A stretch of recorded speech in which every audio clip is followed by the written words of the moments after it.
Up here tonight working on the road.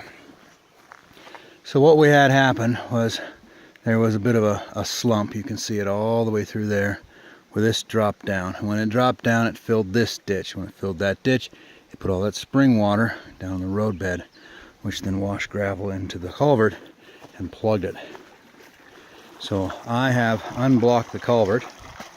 You can see right now she is a blurping. Even got a little tiny whirlpool forming there. You can see all that muddy water getting sucked down through. This is what we're trying to avoid right through here, is where this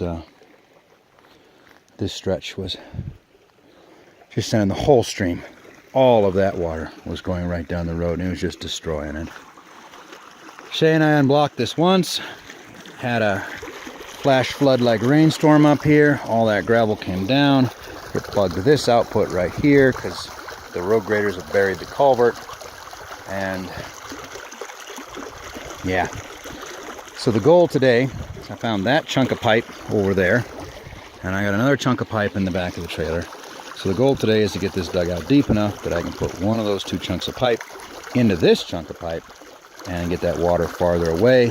And that way, even if this area gets buried again, the stream will continue to blurp out over there. Well, that's getting smaller. Taking a fair bit of water out of here. You can see, however, it's already built up a big old mound of gravel. So I also suspect there's gravel in the pipe that I'm trying to get out.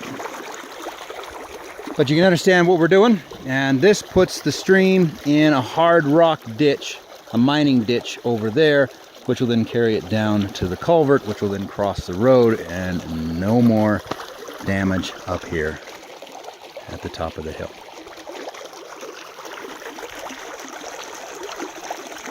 I wish I was filming when it first broke through. Oh, I better get back to shoveling.